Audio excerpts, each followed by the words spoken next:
mifanatrika aminy no ny farany. Mifanatrika aminy no ny farany. Manasanao manaraka izany lohahevitra izany.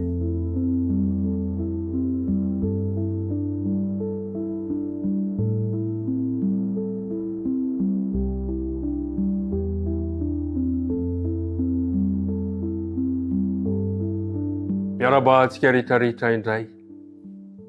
Tafahoana amin'ity fotoana sarobidy rahantsika ity indray androany.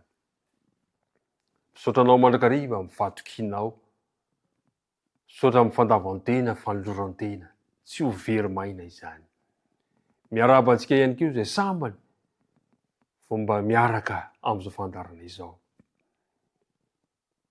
Na ny akaiky na lavitra dia tononona amintsika tsirairay avy ny fiadanan'ny tompo. Andeha vavaka isika anombohana izany. Andriamanitra rainay any an-danitro, misaotranao indrindra izahay no fitiavanao anay indray.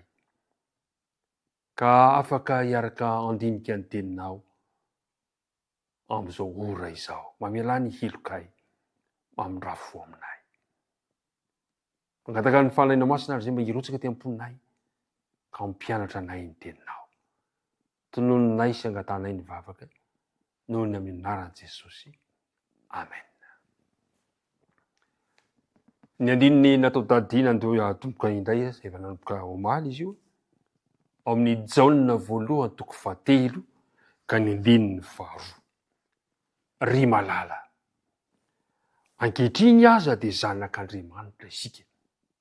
Nefa tsy mbola naseho antsika izay toetsika rahatr' izay. Fantatsika fa raha iseho izy dia ho tahaka azy isika. Dia ho tahaka, dia ho hitantsika fa ho hitantsika izy. Dia izay tena endriny tokoa. Tononon'Andriamanitra ho malala isika satria tena tiany izao sy ianao. Noariana mba hanakaiky an'Andriamanitra tokoa mantsy isika olombelona tany amin'ny voalohany. Raha ny bokin'ny Genesis 2 no jerentsika. Genesis 2 ka ny andininy 7 moa izy hoe ary vovotany no namorona ny Jehova Andriamanitra ny olona ary nofofinaina mahavelona ny vavorony dia tonga olombelona izy. Noariana hanakaiky an'Andriamanitra ny fofinain'Andriamanitra mihitsy ane.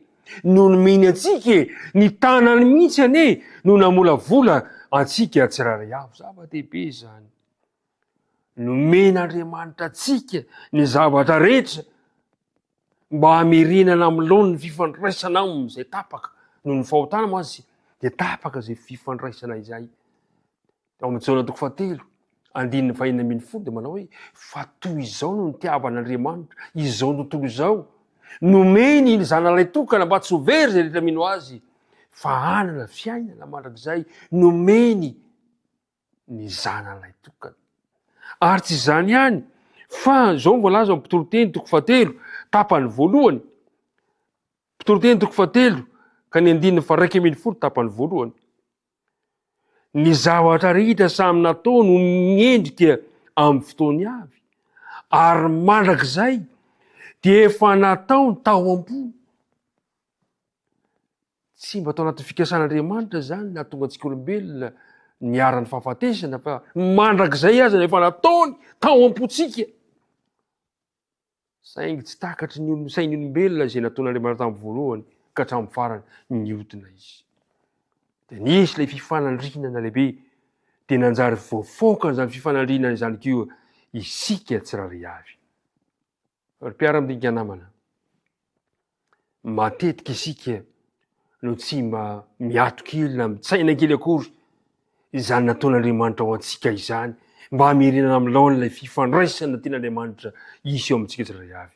Matetika loatra izao sy ianao variana amin'ny tolona sy ny fitsapahana mahazo amin'ity tany ity. Marina fa hito amin'ity tany ity isika.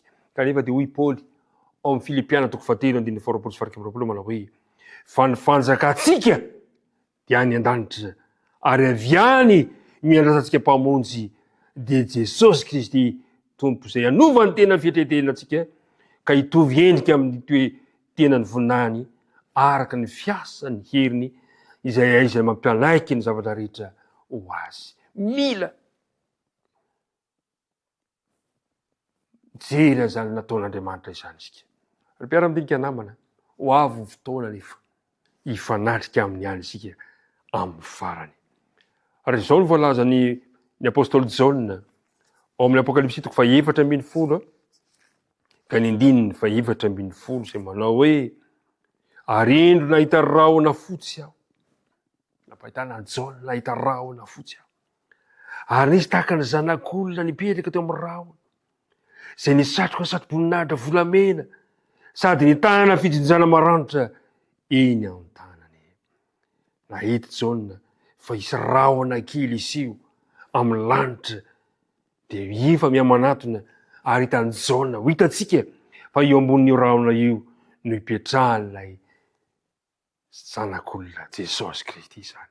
Dia izao ny fanambaran'ny filazantsara Matio azy Matio 5:20 ka ny 9:1-7. Matio 5:20 ka ny 9:1-7. Mahafinaritra ny fanambarany azy. 9:1-7. Hoy izy hoe, ary raha tonga ny zanak'olona amin'ny voninahiny, arahin'ny anjely rehetra dia hipetraka ambony seza fiandriana ny voninahiny izy. Arahin'ny anjely. Ilay fiavinany Jesosy eny amin'ny rahona, arahin'ny anjely amin'ny voninahitra. Izany zavatra izany. Ary zao no fanambarana ao amin'ny Apokalipsy 1:7. 7. Apokalipsy 1:7 ka ny 7 manao hoe, indro izy avy amin'ny rahona, ary ny maso rehetra ahita azy. Ahita azy amin'izay fotoana izay. Ahita azy na dia izay nandefina azy aza, ary hitomany azy ny firenena rehetra ambony tany eny. Amen. Ho tanteraka izany. Ry mpiara-midinika namana, ny maso rehetra ahita azy. Rehefa midina Jesosy, zay le hoe rehefa ho avy izy, rehefa avy nanomana le toerana ho antsika izy, dia andreny fiantsony isika, andreny fiantsony amin'ny alala feon'ny trompetran'Andriamanitra, isokatra ny fasana amin'izay fotoana izay. Izao ny nanambaran'i Paoly ao amin'ny Tesalonianina 1. Tesalonianina 1 toko 4 ka ny 9:9. Hoy izy hoe, fa ny tena ny tompo no hidina avy any an-danitra amin'ny fiantsona sy ny feon'ny arkanjely ary ny trompetran'Andriamanitra, ka izay maty ao amin'ny Kristy no hitsangana aloha. Ho avy izany fotoana izany. Izay maty ao amin'ny Kristy hitsangana amin'izay fotoana izay. Ho avy fotoana io. Fa ny tena ny tompo no hidina amin'ny feon'ny arkanjely. Iantso izy. Ianareo izay mahandro eo amin'ny vovoko ny tany, mifoaza. Ka izay maty ao amin'ny Kristy no hitsangana aloha. Zao ny fanambarana Jaona 5:5. Jaona 5:5 ka ny 9:9. Azagaga amin'izany. Azagaga amin'izany. Tsy hoe zava-baovao zany. Azagaga amin'izany. Fa amin'ny andro izay andrenesany, fa avy ny andro izay andrenesany olona rehetra ny pasana ny feony. Ny maty rehetra zany amin'izao fotoana izao tsy mbola misy miakatra any an-danitra, fa miandry izay fotoana lehibe izay. Ao avy ny andro izay andrenesany olona rehetra ny pasana ny feony, izay maty ao amin'ny Kristy no hitsangana aloha. Mahafinaritra mieritreritra an'izany. Ary dia zao ny fanambarany Paoly ihany amin'ny Tesalonianina 1. Tesalonianina 1 toko 4 ka ny 9:7. Rehefa mitsangana ny maty ao amin'ny Kristy, rehefa nandreny feondreo maty ao amin'ny fasana, dia zao ny fanambarana 9:7. Ary rehefa afaka izany, dia isika izay velona ka mbola mitoetra no akarina hiaraka aminy amin'ny rahona hitsena ny tompony amin'ny habakabaka, dia ho any amin'ny tompo mandrika hariva isika. Zany fifaliana. Ifankahita, ifanatrika amin'i Jesosy. Ifankahita amin'ny bebe, ry tatabe, reo avatiana, reo malala, izay efa nodimandry tany aloha rehetra tany. Hitsangana maty izy ireo. Ifankahita isika amin'izay fotoana izay. Mahafinaritra ny mieritreritra an'izany. Mahafinaritra ny misaintsaina. Dia hoy izy ny 9:10. Koa dia mifampionona ianareo amin'izany teny izany. Dikany hoe mifampionona dia hoe mifanentana. Aoka ifampahery. ho avy zany fotoana mahafinaritra mifanatrika amin'i Jesosy amin'ny farany ifankahitana isika sy ireo fanotomary, ifankahita amin'ny dada, ifankahita amin'ny mama, ifankahita amin'ny zanaka, ifankahita amin'ny vady, ifankahita amin'ireo havatiana izay fanotomandry amin'izay fotoana izay. Mahatalanjona sy mahafinaritra ny mieritreritra an'izany.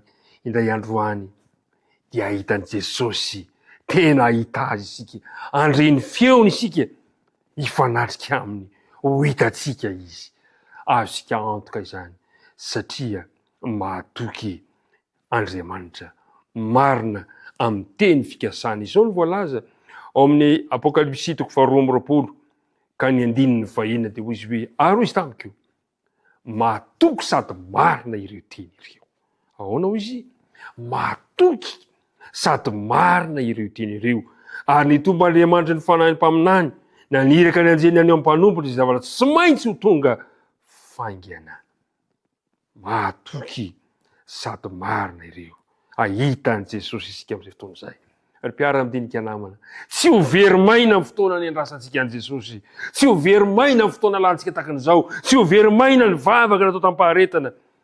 Tsy ho very maina amin'ny fotoana natokantsika ho azy. Tsy ho very maina ny fitsapana ifaran'izany rehefa ahita an'i Jesosy isika mifanatrika azy amin'ny farany. Ho hitantsika izy dia izay tena endriny tokoa. Ifankahita ny ty sy ny tiana amin'izay fotoana izay. Ifankahita amin'ireo izay fanotomandry ela tany isika tsirairay avy. Mba hery anao ny tompo ary amelombelona ampono izany fanantenana izany. Hivavaka isika. Indre zany hafaliana isahady Andriamanitra, mieritreritra ny fomba monjenao anay, mieritreritra ny fomba ahafahana mifankahita aminao, mifanartava aminao, mieritreritra ny ifankahitanay amin'ireo izay efa lotomandry ka nampitomany anay fony tetỳ amin'ity tany feno fahoriana ity. Aorena amponay mandrakariva izany. Aza vela ho faty, aza vela angatsika amponay izany fanantenana izany. Aoko velona ao anatinay mandrakariva ny fanantenana anao. Dia mitahy anay, mitahy ny mpiara-midinika rehetra mba samy an'izany fanantenana izany androany. Tinonina ny vavaka amin'ny anaran'i Jesosy. Amen.